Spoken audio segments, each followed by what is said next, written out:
Olá e bem-vindos! Hoje vamos fechar-nos numa única sala para explorar um clássico de 1957 que é um verdadeiro universo de drama humano, 12 Homens em Fúria. Para começar, vamos a uma questão que nos põe a pensar. O que aconteceria se uma pessoa fosse a única, numa sala inteira, a discordar de toda a gente? Quando 11 pessoas têm uma certeza e só essa pessoa tem dúvidas. É precisamente esta premissa que move cada segundo deste filme. Bem, vamos lá situar-nos no cenário. Estamos numa pequena e abafada sala de jurados em Nova Iorque e calha ser o dia mais quente do ano. O ar está pesado, o suor escorre e estes 12 homens têm nas mãos o destino de um jovem acusado de matar o próprio pai. E aqui está um ponto fundamental. Nós nunca chegamos a ver o julgamento. Não há advogados a fazer grandes discursos, não há um juiz, para além daquela breve instrução inicial. A ação concentra-se inteiramente nestes 12 homens e no confronto das suas ideias, dos seus preconceitos e, claro, das suas consciências. A atitude inicial da maioria pode ser resumida nesta simples frase do jurado número 3. Quase todos entram naquela sala a pensar que a coisa se resolve em 5 minutos, que é uma mera formalidade. Afinal de contas, as provas parecem absolutamente irrefutáveis. Mas, na verdade, o filme não é sobre se o rapaz é culpado ou inocente. É sobre este pilar da justiça, a dúvida razoável. Isto é, no fundo, um curso intensivo sobre o que realmente significa presumir a inocência de alguém. Será que eles têm mesmo a certeza absoluta da culpa? E é aqui que o verdadeiro drama começa a desenrolar-se. Assim que a porta da sala se fecha, é feita uma primeira votação, mais para despachar o assunto do que outra coisa. E o resultado é este: 11-1 a favor da condenação. Apenas uma mão se ergue contra. É a do jurado número 8, interpretado pelo grande Henry Fonda. Ele não diz que o rapaz é inocente. Ele apenas diz: "Eu não sei." E pronto, com estas simples palavras, o rastilho foi aceso. Este é um daqueles filmes onde não há perseguições de carros nem explosões. A tensão aqui é puramente psicológica. Ela nasce do diálogo afiado, do calor sufocante que se sente na sala e, claro, da forma como as personalidades destes 12 homens chocam umas com as outras. Porque, na verdade, aqueles homens não são apenas jurados. Eles são um pequeno retrato da sociedade.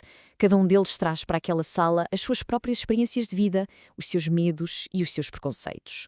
Vamos olhar para alguns deles. Temos o jurado número 8, o arquiteto calmo que simplesmente insiste em conversar sobre o assunto. O seu oposto é o jurado número 3, um homem cuja raiva pelo seu próprio filho está a toldar-lhe completamente o julgamento. Depois há o número 4, o corretor que se agarra apenas à lógica fria dos factos. O número 10, que mal consegue esconder o seu fanatismo. E o número 11, um imigrante com um respeito quase sagrado pelo processo judicial. As suas vidas pessoais são a lente através da qual eles veem este caso. O preconceito que estava ali latente acaba por explodir num dos momentos mais fortes do filme, quando o jurado número 10 lança este discurso racista a tentar justificar o seu voto, não com factos, mas com puro e simples ódio. E a resposta a isto é simplesmente brilhante. Não há um grande discurso contra. Em vez disso, um a um, os outros jurados, mesmo aqueles que ainda acreditam na culpa do réu, levantam-se em silêncio e viram-lhe as costas. É uma rejeição poderosa e coletiva do fanatismo, um momento em que decidem que, mesmo sendo todos imperfeitos, há um limite que não pode, de forma alguma, ser ultrapassado. Mas a genialidade do filme não está só no argumento. Atenção. A forma como foi filmado é uma verdadeira aula de cinema, usada de forma magistral para aumentar a tensão.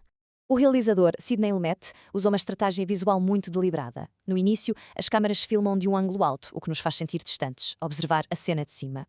A meio do filme, as câmaras descem para o nível dos olhos e de repente já estamos lá dentro, como se fôssemos um deles. E no final, filmam de baixo para cima, fazendo os jurados para ser mais imponentes e o teto mais baixo. O resultado, uma sensação de claustrofobia quase insuportável. Como o próprio Lumet disse, a intenção era que o público sentisse que não só as paredes estavam a fechar, mas o teto também. Esta técnica cinematográfica transforma a própria sala numa personagem opressora, que reflete a pressão crescente sobre aqueles homens. Então, a pergunta que fica é: por que é que, tantas décadas depois, continuamos a falar sobre 12 homens em fúria? Porque nos obriga a pensar, leva-nos a questionar as nossas próprias certezas, a lembrar a importância do nosso dever cívico e mostra que, mesmo cheios de falhas, somos capazes de superar os nossos piores impulsos para procurar o que é justo. Os temas são completamente universais. O filme analisa o eterno confronto entre a justiça e o preconceito, expõe como a memória humana é frágil, celebra o poder incrível que uma única voz corajosa pode ter e, acima de tudo, obriga-nos a sentir o imenso peso da dúvida. E agora, um facto curioso. Apesar de hoje ser visto como uma obra-prima, na altura do seu lançamento, 12 Homens em Fúria foi um fracasso de bilheteira. Foi preciso o tempo passar para que o público o descobrisse e o elevasse ao estatuto de clássico que tem hoje. E o filme termina de uma forma absolutamente brilhante, porque nunca nos diz se o rapaz era de facto culpado ou inocente. Essa nunca foi a questão principal. A verdadeira pergunta, aquela que fica a ecoar muito depois dos créditos rolarem, é esta: será que podemos alguma vez ter a certeza absoluta quando a vida de alguém está em jogo?